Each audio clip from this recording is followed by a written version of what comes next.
Kochi corporation mayor സ്ഥാനത്ത് ദീപ്തി മേരി വർഗീസിനെ വെട്ടി Congress. ബി.കെ. മിനിമോളും Shiny മാത്യുവും mayor സ്ഥാനം പങ്കിടാനാണ് തീരുമാനം. കൗൺസിലർമാരോട് രഹസ്യമായി ചർച്ച നടത്തി തീരുമാനിക്കുകയായിരുന്നു എന്നാണ് വിവരം. ഈ വാർത്തയുടെ വിശദാംശങ്ങളുമായി നിഷ ദിലീപ് ചേരുന്നുണ്ട്. Nisha Dileep, good evening.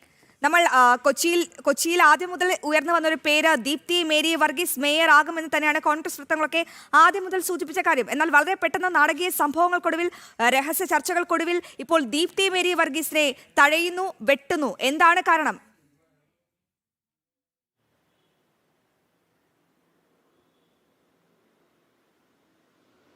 അശ്വതി, ഏറെ ദിവസം നീണ്ടുനിന്ന അനിശ്ചിതത്വങ്ങൾക്കൊടുവിലാണ് ഇപ്പോൾ കൊച്ചി മേയർ ആരാണ് എന്ന് സംബന്ധിച്ച ഒരു ധാരണയിലേക്ക് എത്തിയിരിക്കുന്നു. പാലാരിവട്ടം ഡിവിഷനിൽ നിന്ന് വിജയിച്ച വി.കെ. മിനിമോൾ ആദ്യ ടേമിൽ കൊച്ചി മേയറാകും എന്നതാണ് ഇപ്പോൾ കോൺഗ്രസ് ധാരണയായിരിക്കുന്നത്. എ ഗ്രൂപ്പുകൾ തമ്മിലുള്ള ധാരണ പ്രകാരമാണ് ഇത്തരത്തിൽ രണ്ട് ടേമായി, അതായത് ടേം വ്യവസ്ഥയിൽ മേയറെ തെരഞ്ഞെടുക്കാൻ ധാരണയായിരിക്കുന്നത്.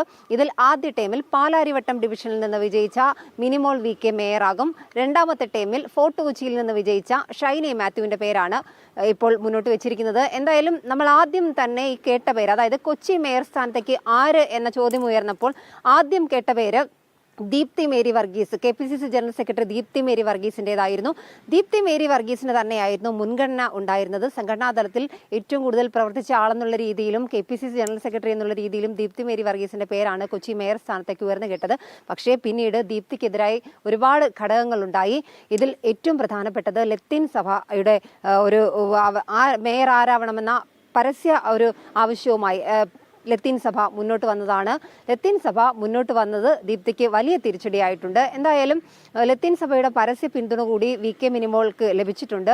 ഇത്തരത്തിൽ ഈ പാർലമെന്ററി പാർട്ടി യോഗം, ഇന്നലെ കോൺഗ്രസിന്റെ പാർലമെന്ററി പാർട്ടി യോഗം ചേർന്ന് മേയർ സ്ഥാനത്തേക്ക് ആര് എന്നൊരു ധാരണ എത്താനായിരുന്നു ആദ്യം തീരുമാനിച്ചത്. പക്ഷേ അതിലും ധാരണയായില്ല. പിന്നീട് ഈ AI ഗ്രൂപ്പ് നേതാക്കൾ, AI ഗ്രൂപ്പിന്റെ മുതിർന്ന നേതാക്കൾ കൗൺസിലർമാരുമായി നടത്തിയ ചർച്ചയിൽ, അതായത് 42 കൗൺസിലർമാരാണ് UDFന് കൊച്ചി കോർപ്പറേഷനിലുള്ളത്. ഇവരുമായി നടത്തിയ ചർച്ചയുടെ അടിസ്ഥാനത്തിൽ ആർക്കാണ് പിന്തുണ, ഏറ്റവും കൂടുതൽ പിന്തുണ ആർക്കാണ് എന്ന തരത്തിൽ കാര്യങ്ങൾ തീരുമാനിച്ചത്. അങ്ങനെ പിന്തുണ തേടിയ കൂട്ടത്തിൽ ഏറ്റവും കൂടുതൽ പിന്തുണ A ഗ്രൂപ്പിൽ നിന്നുള്ള ഷൈനി മാത്യു, ഫോർട്ട് കൊച്ചിയിൽ നിന്നുള്ള ഷൈനി മാത്യുവിനായിരുന്നു. 20 കൗൺസിലർമാരുടെ പിന്തുണ ഷൈനി മാത്യുവിനുണ്ടായിരുന്നു. 17 പേരുടെ പിന്തുണ പാലാരിവട്ടത്ത് നിന്ന് വിജയിച്ച വി.കെ. മിനിമോൾക്കും ഉണ്ടായി. വെറും 3 പേരുടെ പിന്തുണ മാത്രമാണ് ആദ്യം മുതലേ കോൺഗ്രസ് ഒരു പ്രതീക്ഷ നൽകിയിരുന്നു മേയർ സ്ഥാനം. അത് എന്തായാലും ഇപ്പോൾ നിഷേധിക്കപ്പെട്ടിരിക്കുന്നു. അപ്പോൾ ഈ ദീപ്തി മേരി ഇതിനോട് എങ്ങനെയാണ് പ്രതികരിക്കുന്നത്? വരും ദിവസങ്ങളിൽ ഇതൊരു പോരിന് വഴിയാകില്ലേ?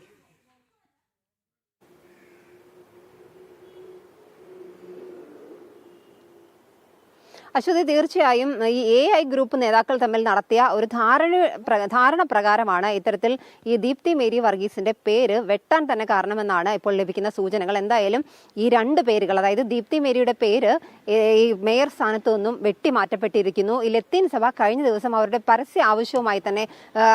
ആവശ്യവുമായി ലത്തീൻ സഭ പരസ്യമായി തന്നെ രംഗത്ത് വന്നിരിക്കുന്നു. തങ്ങളുടെ സമുദായത്തിൽപ്പെട്ട, അതായത് ലത്തീൻ സമുദായത്തിൽ നിന്നുള്ള ഒരാളാവണം കൊച്ചി മേയർ. കാരണമായി അവർ പറയുന്നത് ഏറ്റവും കൂടുതൽ ലത്തീൻ സമുദായത്തിനാണ് കൊച്ചി കോർപ്പറേഷനിൽ ഏറ്റവും കൂടുതൽ കൗൺസിലർമാരുള്ളത്.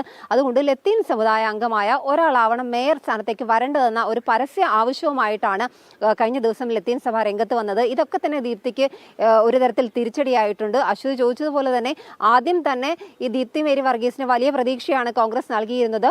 കോൺഗ്രസിന്റെ മേയർ സ്ഥാനാർത്ഥിയായി പോലും ദീപ്തി മേരിയുടെ പേരുകളൊക്കെ ഉയർന്നു കേട്ടിരുന്നു. എന്തായാലും ഞാൻ നേരത്തെ പറഞ്ഞതുപോലെ തന്നെ ഇന്നലെ പാർലമെന്ററി പാർട്ടി യോഗം ചേർന്നിരുന്നു. അതിനുശേഷമാണ് ഈ AI ഗ്രൂപ്പ് നേതാക്കൾ, AI ഗ്രൂപ്പിന്റെ മുതിർന്ന നേതാക്കൾ കൗൺസിലർമാരുടെ തല എണ്ണി അങ്ങനെ തന്നെ നടത്തിയ ഒരു അഭിപ്രായ ശേഖരണം. അപ്പോഴാണ് ഈ 42 കൗൺസിലർമാർ തങ്ങൾക്ക് ആരാവണം മേയർ എന്ന ഒരു കാര്യം ഈ മുതിർന്ന AI ഗ്രൂപ്പ് നേതാക്കളെ അറിയിച്ചത്. അങ്ങനെയാണ് ഇത്തരത്തിൽ ദീപ്തി മേരി വർഗീസിന്റെ പേര് തഴയപ്പെട്ടതും ഒപ്പം തന്നെ ഈ ഷൈനി മാത്യുവിനും വി.കെ. മിനിമോൾക്കും സാധ്യതയേറിയതും. തുടർന്ന് ഊഴം വെച്ചുള്ള ഭരണം, 2 ടേമായിട്ടുള്ള ഒരു മേയർ സ്ഥാനം എന്ന ഒരു ധാരണയിലേക്ക് ഈ AI ഗ്രൂപ്പുകൾ എത്തുകയായിരുന്നു. അങ്ങനെ ആദ്യ ടേമിൽ വി.കെ. മിനിമോൾ, പാലാരിവട്ടം ഡിവിഷനിൽ നിന്നുള്ള വി.കെ. മിനിമോൾ കൗൺസിലറാകുമെന്ന ധാരണയിലെത്തിയിട്ടുണ്ട്. രണ്ടാം ടേമിൽ ഫോർട്ട് കൊച്ചിയിൽ നിന്നുള്ള ഷൈനി മാത്യു കൗൺസിലറാകും. ഒപ്പം തന്നെ ഡെപ്യൂട്ടി മേയർ സ്ഥാനമാണ്. കൊച്ചി കോർപ്പറേഷൻ മേയർ സ്ഥാനത്ത് ദീപ്തി മേരി വർഗീസിനെ നൈസായി വെട്ടിയിരിക്കുകയാണ് കോൺഗ്രസ്. വി.കെ. മിനിമോളും ഷൈനി മാത്യുവുമാണ് മേയർ സ്ഥാനം പങ്കിടാൻ തീരുമാനമായിരിക്കുന്നത്. നിഷ ദിലീപാണ് കൊച്ചിയിൽ നിന്നും വിവരങ്ങൾ നൽകിയത്.